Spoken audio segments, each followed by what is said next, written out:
राधे राधे। हर हर महादेव। अब तक की कथा में आपने सुना कि किस तीर्थ में बहने वाली पवित्र नदी में स्नान का क्या क्या महत्व है और तीर्थों में किए जाने वाले पाप पुण्य से क्या फल मिलता है। तीर्थों में रहने वाली मात्र से ही पुण्य की प्राप्ति होती है, अतः सुख चाहने वाले पुरुषों को देवताओं की पूजा करते और ब्राह्मणों को दान देते हुए पाप से बचकर ही तीर्थ में निवास करना चाहिए। ऋषियों ने कहा, सूत जी, अब आप हमें जल्दी वह समाचार सुनाइए जिससे विद्वान पुरुष पुण्य लोकों पर विजय पाता है। इसके साथ ही यह भी बताइए कि कौन से धर्म में आचरण है जो कि स्वर्ग प्रदान करने वाले हैं और कौन से ऐसे अधर्म के आचरण हैं जिससे कि नरक के कष्ट मिलते हैं। सूत जी बोले, जो ब्राह्मण सदाचार का पालन करता है वास्तव में वही विद्वान ब्राह्मण ब्राह्मण नाम धारण करने का अधिकारी है। जो केवल वेदों के अनुसार आचरण का पालन करने वाला एवं वेद को जानते हैं उस ब्राह्मण को विप्र की संज्ञा दी जाती है। सदाचार, वेदाचार और विद्या, इनमें से एक एक गुण से ही युक्त होने पर उसे द्विज कहते हैं। परंतु जिसने बहुत कम मात्रा में आचार का पालन किया है और जिसने वेदाध्ययन भी बहुत कम किया है तथा जो राज्य का सेवक, पुरोहित, मंत्री आदि है उसे क्षत्रिय ब्राह्मण कहते हैं। जो ब्राह्मण कृषि तथा वाणिज्य कर्म करने वाला है और कुछ कुछ ब्राह्मणोचित आचार का भी पालन करता है वे वैश्य ब्राह्मण है। तथा जो स्वयं ही हल चलाता है उसे शुद्ध ब्राह्मण कहा गया है। जो दूसरों के दोष देखने वाला और परद्रोही है उसे चांडाल द्विज कहते हैं। इसी तरह क्षत्रियों में भी जो पृथ्वी का पालन करता है वह राजा है। दूसरे लोग राज अल्पहीन क्षत्रिय माने गए हैं। वैश्यों में भी जो धान्य आदि वस्तुओं का क्रय विक्रय करता है वह वैश्य कहलाता है। दूसरे को भी वणिक कहते हैं। जो ब्राह्मणों, क्षत्रियों तथा वैश्यों की सेवा में लगा रहता है वही वास्तव में शूद्र कहलाता है। जो शूद्र हल जोतने का काम करता है उसे वृषल समझना चाहिए। सेवा, शिल्प और कसर से भिन्न वृत्ति का आश्रय लेने वाले शूद्र दस्यु कहलाती हैं। इन सभी जाति के मनुष्यों को चाहिए कि वे ब्राह्मण मुहूर्त में उठकर पूर्वाभिमुख हो। सबसे पहले देवताओं का, फिर धर्म का, अर्थ का, उसकी प्राप्ति के लिए उठाए जाने वाले कलेशों तथा आय और व्यय का भी चिंतन करें। रात के पिछले पहर को उषा काल जानना चाहिए। उस अंतिम पहर का जो आधा या मध्य भाग है उसे संधि कहते हैं। उस संधि काल में उठकर ब्राह्मणों को मलमूत्र का त्याग करना चाहिए। घर से दूर जाकर ब्राह्मण बाहर से अपने शरीर को ढके रखकर दिन में उत्तर की ओर मुख करके बैठकर मलमूत्र का त्याग करें। यदि उत्तर की ओर मुख करके बैठने में कोई परेशानी हो तो दूसरी दिशा की ओर मुंह करते हैं। जल, अग्नि, ब्राह्मण आदि तथा देवताओं का सामान बचाकर बैठे। मल त्याग करके उठने पर फिर उस मल को न देखें। उसके बाद जलाशय से बाहर निकले जल से बुधा की शुद्धि करें अथवा देवताओं, पितरों तथा ऋषियों के तीर्थ में उतरे बिना ही प्राप्त किए हुए जल से शुद्धि करनी चाहिए। उसके बाद उठकर दूसरी जगह जाकर हाथ पैरों की शुद्धि करके 8 बार कुल्ला करें, फिर दातुन करें। दातुन करते समय तर्जनी उंगली का उपयोग न करें, यह दंत शुद्धि का विधान बताया गया है। इसके बाद जल संबंधी देवताओं को नमस्कार करके मंत्र पाठ करते हुए जलाशय में स्नान करें। यदि कंठ तक या कमर तक पानी में खड़े होने की शक्ति ना हो तो घुटने तक जल में खड़ा हो अपने ऊपर जल छिड़ककर मंत्रोच्चारण करके स्नान कार्य आरंभ करें। विद्वान पुरुष को चाहिए कि वहां तीर्थ जल से देवता आदि का स्नानांग तर्पण भी करे। इसके बाद धोत वस्त्र लेकर 5 कक्ष करके उसे धारण करे। साथ ही कोई उत्तरीय भी पहन ले, क्योंकि संध्या बंदन आदि सभी कर्मों में उसकी आवश्यकता होती है। नदी आदि तीर्थों में स्नान करने पर स्नान के समय पहने हुए कपड़ों को वहां न धोएं। स्नान के बाद विद्वान पुरुष भीगे हुए उन कपड़ों को बावड़ी में कुएं के पास अथवा घर आदि में ले आएं और वहां पर पत्थर पर, लकड़ी आदि पर, जल में या जमीन में अच्छी तरह धोकर उस वस्त्र को निचोड़ें। ब्राह्मणों, वस्त्र को निचोड़ने से जो फल जल गिरता है वे एक श्रेणी के पितरों की तृप्ति के लिए होता है। इसके बाद जाबली उपनिषद में बताए गए अग्नि रीति मंत्र से भस्म लेकर उसके माथे पर त्रिपुट लगाएं। इस विधि का पालन न किया जाए, इसके पूर्व ही यदि जल में भस्म गिर जाए तो गिराने वाला नरक में जाता है। आपो ही तिष्ठा इत्यादि मंत्र से पापा शांति के लिए सिर पर जल छिड़कें तथा यस्य छाया इस मंत्र को पढ़कर पैर पर जल छिड़कें। इसे संधिपेषण कहते हैं। आपो ही सृष्टा इत्यादि मंत्र में 3 ऋचाएं हैं और हर ऋचा में गायत्री छंद के 3-3 चरण हैं। इनमें से प्रथम चरण के 3-3 चरणों का पाठ करते हुए पैर, मस्तक और हृदय में जल छिड़कें। दूसरी ऋचा के 3 चरणों को पढ़कर मस्तक, हृदय और पैर में जल छिड़कें तथा तीसरी ऋचा के 3 चरणों का पाठ करते हुए हृदय, पैर और मस्तक को जल से प्रोक्षण करें। इसे विद्वान पुरुष मंत्र स्नान मानते हैं।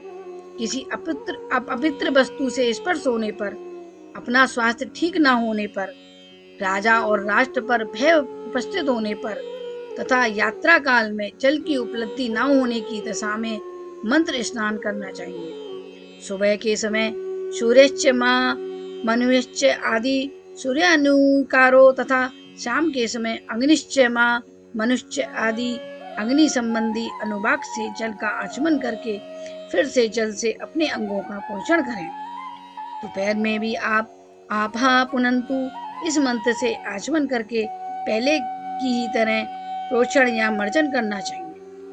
सुबह की संध्या उपासना में गायत्री मंत्र का जाप करके 3 बार ऊपर की ओर सूर्य देव को अर्घ्य देना चाहिए। ब्राह्मणों दोपहर के समय गायत्री मंत्र के उच्चारण करने से पूर्व सूर्य को एक ही अर्घ्य देना चाहिए। फिर शाम के आने पर पश्चिम की ओर मुख करके बैठ जाएं और पृथ्वी पर ही सूर्य के लिए अर्घ्य दें। सुबह और दोपहर के समय हाथों में अर्घ्य जल लेकर उंगलियों की ओर से सूर्य देव के लिए अर्घ्य दें। फिर उंगलियों के छिद्र से ढलते हुए सूर्य को देखें तथा उनके लिए परिक्रमा करके शुद्ध आचमन करें। शाम के समय सूर्यास्त से 2 घड़ी पहले की हुई संध्या का फल नहीं मिलता, क्योंकि वह संध्या साय संध्या का समय नहीं है। ठीक समय पर संध्या करनी चाहिए, ऐसा शास्त्रों में आज्ञा दी हुई है। यदि संध्या उपासना किए बिना दिन बीत जाए तो प्रत्येक समय के लिए प्रायश्चित करना चाहिए। यदि एक दिन बीते तो प्रत्येक बीते हुए संध्या काल के लिए नित्य नियम के अतिरिक्त 100 गायत्री मंत्र का अधिक जप करें। यदि नित्य कर्म न करते हुए 10 दिन से अधिक बीत जाएं तो उसके प्रायश्चित रूप में 1 लाख गायत्री का जाप करना चाहिए। यदि 1 महीने तक नित्य कर्म छूट जाए तो फिर से अपना उपनयन संस्कार कराएं।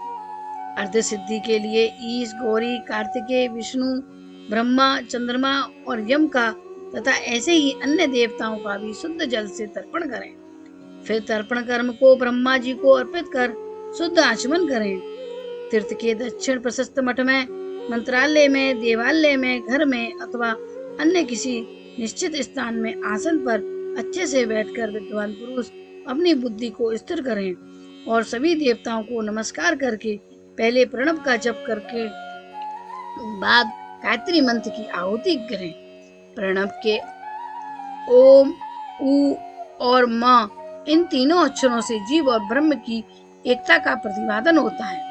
इस बात को जानकर प्रणव अर्थात ओम का जप करना चाहिए। जप काल में ये भावना करनी चाहिए कि हम तीनों लोकों की सृष्टि करने वाले ब्रह्मा, पालन करने वाले विष्णु तथा संहार करने वाले रुद्र की उपासना करते हैं। यह ब्रह्म स्वरूप ओंकार हमारी कर्मेंद्रियों और ज्ञानेंद्रियों की वृत्तियों को, मन की वृत्तियों को तथा बुद्धि वृत्तियों को सदा भोग और मोक्ष प्रदान करने वाले धर्म एवं ज्ञान की ओर प्रेरित करे।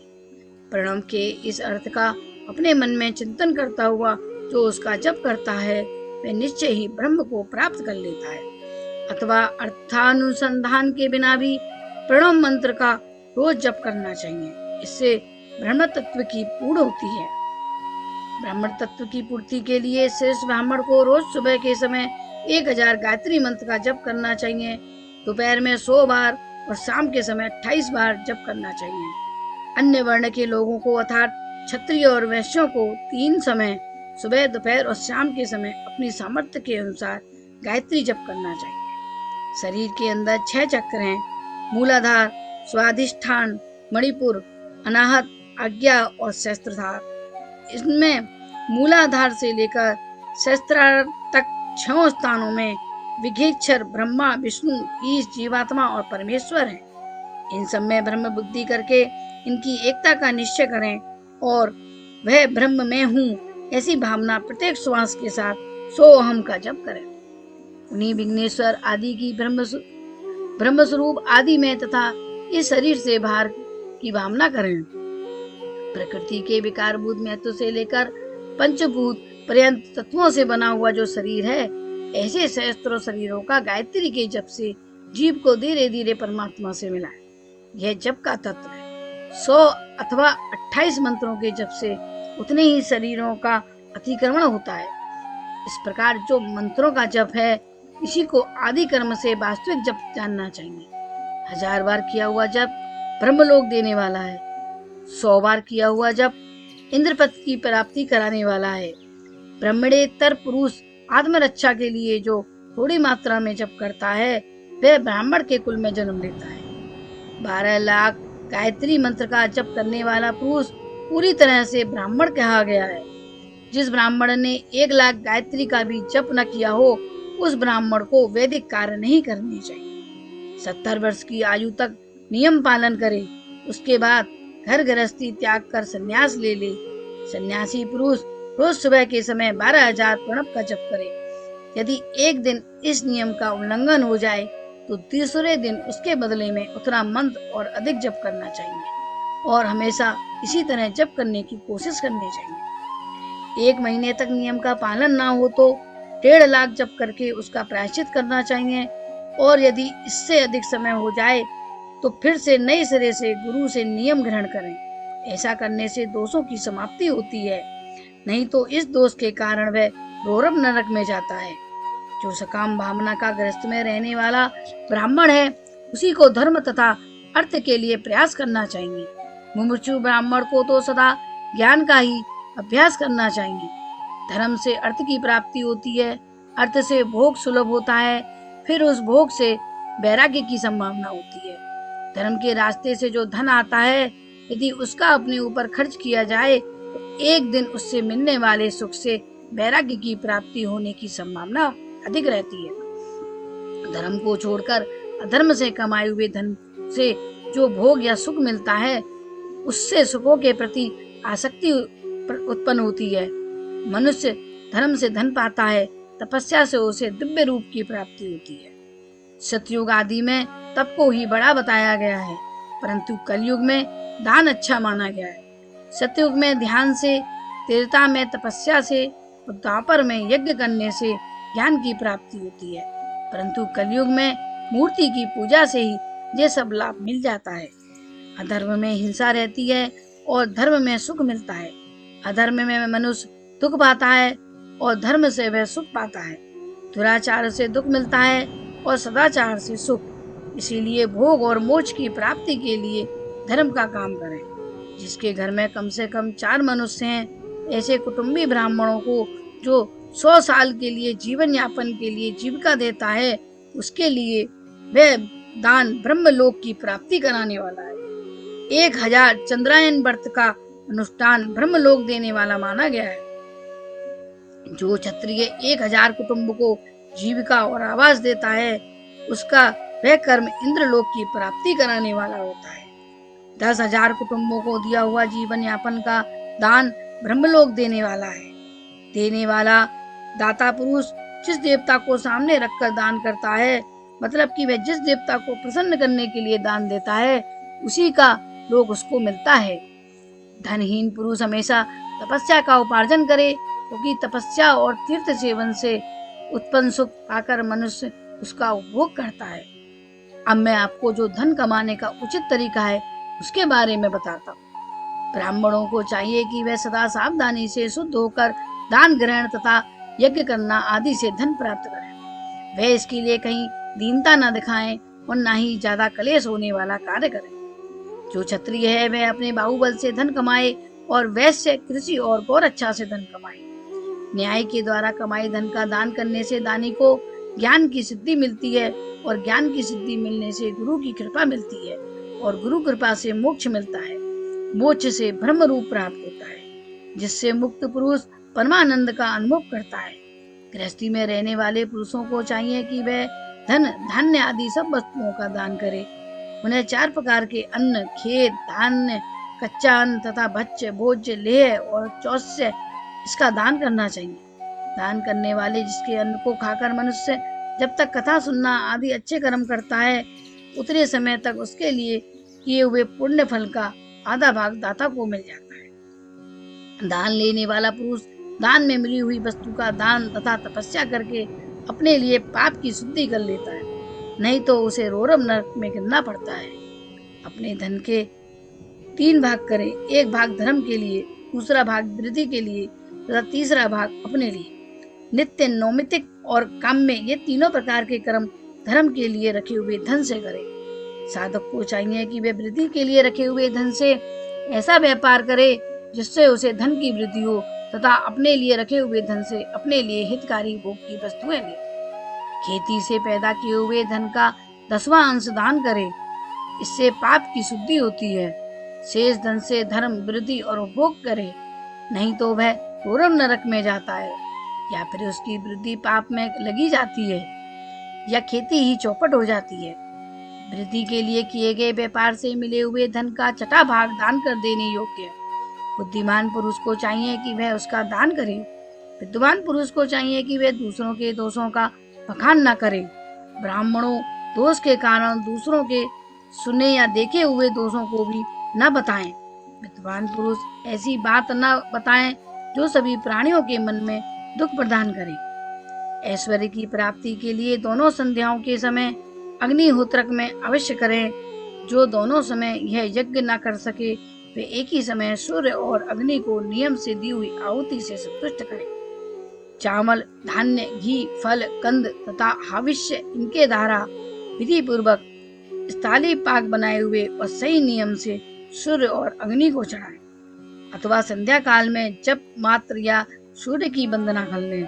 आत्मज्ञान की इच्छा वाले तथा धन चाहने वाले पुरुषों को भी विधि पूर्वक उपासना करनी चाहिए। जो सदा ब्रह्म यज्ञ में लगे रहती हैं, देवताओं की पूजा में लगे रहती हैं, हमेशा अग्नि पूजा और गुरु पूजा में लगी रहती हैं तथा ब्राह्मणों को संतुष्ट करती हैं, वे सब लोग स्वर्गलोक के भागी होते हैं।